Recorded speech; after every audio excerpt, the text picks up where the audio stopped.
on that here on the Hip Hop Uncensored podcast. You're tuned into episode 284. If you're enjoying the program today, we only ask that you hit that 5-star rating if you're listening to it on the podcast, and make sure you leave a comment below. Now, Sam, man, you were telling me we were getting the story together for the day that R. Kelly was new development with his case today. Man, ain't it always something new, man? Now, we talked about it, 2 weeks ago? His ex-tour manager, Demetrius Smith, was on speaking on R. Kelly's case. I believe he was subpoenaed to go testify something. He didn't want to do it. Well, he was on TMZ today talking to a couple people over there. And, man, just listen. How did that come about? Did he ask you? Did he say, look, I got an issue. She's 15. How did that happen? No, that didn't happen like that at all. And really, I really can't go too deep into that. Can you give us a general idea? Well, I came up with that idea to do that, to assist them. And the ID that I did get for Aaliyah did not have her age on it at all.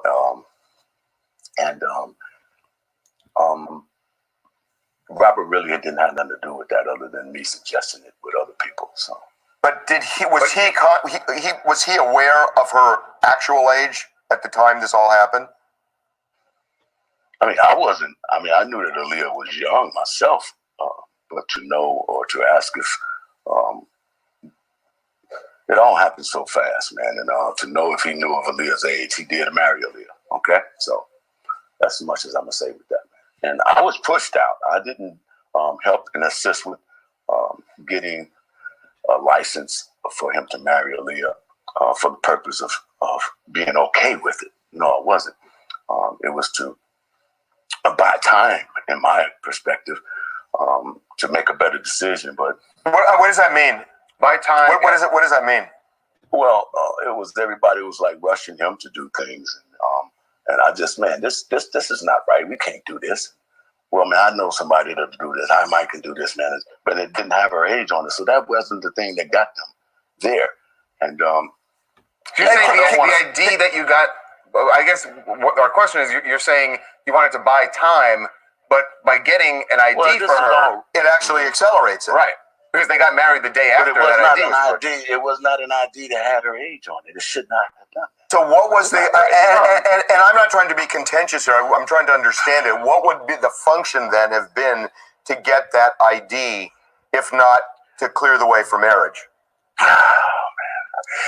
It was a foolish thing of me to do, man, to be assisting in it anyway. What I should have done was call Barry Hankerson. What I should have done was call Aaliyah's parents. And that would have been the right thing to do. I came up with Robert, man. It was like having a brother, and man, what the stupid, happened. And all of a sudden everybody's throwing things at you, and, you don't want to get pushed out. I didn't want to get pushed out and to not be there to help them in a way. Yeah, man, I told you. So what do you think about that real quick? What stands out to me the most at the end is when he says, he grew up with them. And we were saying that before. Unfortunately, man, people that were in his camp, rolled out with him. I'm not going to say he's guilty or innocent. I don't know. But they rolled out with him for whatever he was doing. Too many people didn't speak up and say something if there was something to speak up about. And how could you really blame them in the sense that, as far as, I'm not condoning, the part that she was young and none of that, but when you're close to somebody, it's certain things that you're just going to overlook that you wouldn't, necessarily, do with somebody you're not close with. I'm not saying that they knew that he was messing, with a younger woman and stuff, that they're supposed to condone that and be cool with that and sweep it under the rug. That's not what I'm saying. But things that lead up to that, like, signing this or doing this little thing, because you're in the motion, you're doing it, you're touring, you're getting money and all that. So it's just like, you ain't gonna be like, no, I'm not doing it. This is wrong. It just ain't, it just ain't, reality in a lot of cases. But it kind of definitely shocking that he's even speaking, about it. Almost got stumped up there, it looked like at one point, but kind of wiggled his way out of it though. But I don't know, man. How you feel about it? Listen, well, I don't know if that was your first time actually hearing that. It's probably about my third or fourth time. Right. So after breaking it down, I kind of feel like, and this is just my opinion, he was trying to get along the lines of saying, listen, there was a lot of enablers around me, being one of them, enjoying the fruits of R. Kelly's labor. We're all close. We're all enjoying and living life. But I knew morally this was wrong. He was pressuring me to get her an ID because she knew he was underage, blah, blah, blah, blah, blah. So I got an ID, but it wasn't ID with an age on it to please him, but kind of delay the process, because if I didn't do it, he had an enabler that was ready to do it within a snap of a finger. It was that wild. It was that crazy. You could tell he had loyalty still toward R. Kelly. Yeah. It's bothering him to even have to do this. Maybe he's on here on TMZ kind of defending himself now before he has to go sit on the stand and expose, maybe per se, because he seems to know a lot of information. It's killing them to say it. It was a situation where we talked about it back in the summer, man. Shame on the people around him who didn't pull him to the side of getting that man help in the situations where he definitely needed it. Whether you think he did it, whether you think he did or not, his upbringing, his past, a lot of things and a lot of demons that he carried in his childhood carried over into his adulthood, and he needed help for that.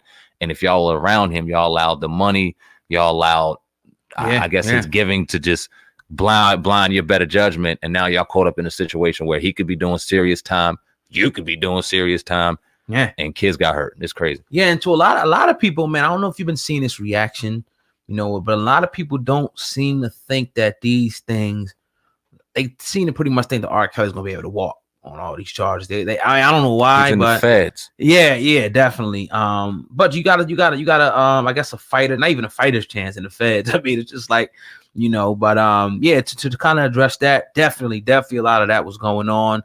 Again, man, we had a source that lived in Chicago who told us that it was common knowledge, like people knew this about R. Kelly, but people just didn't say stuff and they didn't say anything, man. So like we said before on numerous occasions, a lot of people here hold the shoulder the load and the blame for this. The people that stayed quiet, R. Kelly himself, indeed, if he did it, his enablers, and in the community of people who knew about this, who failed to say anything. Now the feds got to come in and so-called expose this to the people. So we're going to keep you updated, like I said, man, it's been a mess, on the outcome of all this, because like we said, it seemed like every other week there's a new development. I think he's going to trial next year, if I'm not mistaken, sometime in 2020. So definitely, it'll be crazy. Yeah, and I mean, I'm not saying personally I'm ready for it to come to an end, but I'm sure just this whole mess, man.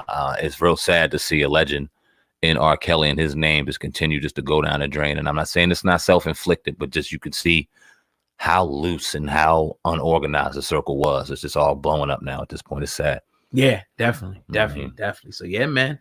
You're tuned into the Hip Hop Uncensored podcast. We're going in tonight. Yeah, episode 284. Cameron Sandman. You said you had Cameron drop some real compelling lyrics earlier today. We want to get into those. Yeah, man. He was dropping some I think the beginning of Fast Lane. He got a album coming out, Purple Haze 2. Okay. And he was dropping some bars, and he dropped some couple bars I want to read right now to the people and get your opinion on them. He said, in the club in LA, me and Tito popping, we had a good night. Walked up out of it, got approached by Suge Knight. He said I owed him money for a Tupac beat, started screwing. I said, no, I don't. Now tell me what we doing. He said, how you figure? I said, so. Tito flicked his knife. He said, ready to go to death row. I'm talking kamikaze, but we resolved it calmly. Now, I thought that was funny. I think this is the second time in a week we heard a near-death experience for Suge Knight, sitting in jail right now. He was fresh off the heels of the Nick Cannon diss album. I think you said that was probably top 3 and your hottest disses of the year is 2019. What, Nick Cannon? I think that was on your list for next week. What, Nick Cannon's on? That's what you said. Anyway, Suge Knight's been busy as a mug, man. With Cameron, he said some other things, man. So before I get your opinion on everything, let me read this. He said, like how I used to traffic for a living, nights we rolled out, me and Duck the God used to take him over to Hove's house, swear. Fair Dame Dash, 560 State Street. Lord Jamar was his neighbor this era of break beats. Killer. Oh, God, what's your thoughts on them bars, bro? Nah, man, I always like Camp, man. You know what I'm saying? And I like the way that he evolved, over the years. Just stayed himself. You like that tutti fruity, fresh and fruity in the booty? Nah. Oh, man. Eating. Nah, I mean, he was definitely some questionable things about him. I'm not questioning his sexuality or nothing like that. But, no, me neither. No. Yeah. But it's just, I think it's dope, man. Like you said, when rappers, periodically come out and tell some stories like that. I've never heard that story. I'm sure a lot of people never heard the story. But yeah, where some people's with the shit with Suge. Everybody wasn't just, scared and running from Suge. People was willing to put that nigga on his ass. You know what I mean? And I mean, just think of where you go if you put Suge Knight on your ass. I mean, that was a trophy right there. It's like putting Whack on his ass now, right? I mean, you say? I don't think Whack is that Suge Knight yet, but he's trying to be.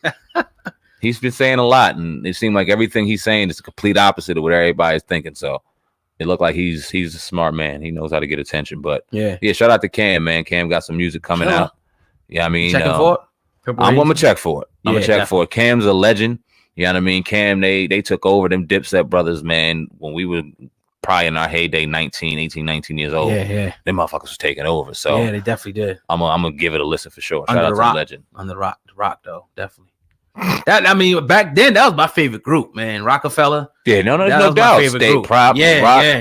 I love Jadakiss and all them. I love the Rough Riders and all them. But who won that beef? D Block or Rockefeller? We never had that discussion here. I don't think. That was a good one. I'll let you go first on that one. I mean, you had the epic battles in there. Beanie, Jada. Start with that one first before you get the collective. Beanie, Jada. Who you think won? Niggas can't stand like you, see. Man, oh man, it's so close. It was like it's a split decision. You could listen to it 10 different times and have 10 different outcomes on the decision. If I had to give a definitive winner, and this kills me to do it because Jadakiss is one of my favorite artists of all time, but I'm giving the slightest of edges to Beans, man, because he was just on a different savagery level. I wouldn't even say slight. I'll say that he was a landslide. You know what I'm saying? Just because he Jadakiss at the time. You know what I'm saying? And, he really bodied Jada, man. Like real talk. It's probably a little closer than I'm saying, but I think he definitely gave him that work on that one. He came out. It seemed like he was the hungry fighter that fight. Yeah. Now who you think won? Because there was a lot of rappers going back for free. Dipset was dropping tracks. D Block and whatnot. They was dropping. I don't know if J Hood was with him at the time, but a lot of people was dropping a lot of tracks going back and forth. Who won the battle between both of those groups back in the day? Damn. They both won at the end when it's all said and done. Yeah. I think they both were popular at all. Kind of people respected what was going on. And it was like, you know what I mean? They both won with career wise. I get the slightest of edges to D Block. What? Oh, that might be partial. I mean, it's cool. Stick with the decision because I mean, they had some good shit, but that epic joint at Hot 97, man, I think that was the one. Remember when State Prop was in there? It was Jay was in there too, wasn't he? Yeah, he was in there. Yeah, he was in there and pretty much coaching them on. He ain't spit that night. Right. But man, that is classic right there. And it was going in on everybody. Nas, him. That's some classic Hungry Lions, right man. There. Yeah. Beans be right up the street too, man. Let us sit back and talk about these things, man. Yeah. Freeway hitting us up, asking us to support. I would say Oskino though had the best verse. He definitely had the best verse in there. Oskino bodied that shit. You got to go back and listen to it when you get a chance. Some good times. He bodied that shit. Definitely. Miss those days, man. Yeah. That's what I mean, it ain't like that no more in hip hop. They scared. It's like, let's get these rappers. Let's get the young thugs and the fucking rich kids, the cats that you rock out with. You know what I'm saying? And get them in the booth. About me? Yeah, get them in the booth. I ain't almost didn't hear what you said. You talking about me? It's been a 16. You know what though? I'd rather hear them do that and get respect for them on that level than to watch two go live like two females and y'all arguing all day on the phone. Yeah. Get in the booth and work, man. Yeah. For real. Those days. For real, definitely. You don't see it no more. But yeah, man, another great show, the Hip Hop Uncensored Podcast, episode 284 is in the books tonight, family. We're approaching the 50-minute mark. We'll be back Monday. The holidays coming up. If you celebrate them, happy holidays. To your Kwanzaa, Christmas. Easter. And all the stuff out, all the holidays that's going around this time of year, man. And we're gonna keep on pumping, man. We got a lot of good things in store for 2020. We're gonna be switching up the set, just bringing you an overall better product. And I say it because we're going to do it. And just stay tuned for that. So we appreciate y'all, because really without y'all, it wouldn't be possible. Without them watching the content, sharing the content, engaging the content, man. It's really a miraculous thing, man, when you look at it. Definitely. We appreciate y'all. We were talking on the backstory, on the behind the scenes, man, and we didn't know where this podcast was going to go. We had no idea what was going to happen. We were just out here just living a dream and just doing this day by day, step by step. And it was because of y'all that we're sitting here and making these power moves that we are, man. We appreciate y'all. I'm sitting there looking at the numbers. I think we're at about 16,000 spins already during the month of December, man. That's because of y'all. Appreciate all, man. Yeah. Love all the way through, man. Definitely. Can't wait till Monday. Might come in here nice twisted because we get to go out and chill a little bit. Don't got the kids, don't got nobody. Come in here, have a good episode. Might be a fuck shit Monday. And who knows, man? But have a safe weekend. Enjoy, man. This is Sam, man. Viral Hip Hop News. Oh, God, Hip Hop News Uncensored. Together, we're the most dangerous podcast out here to date. The Hip Hop Uncensored Podcast. Over and out.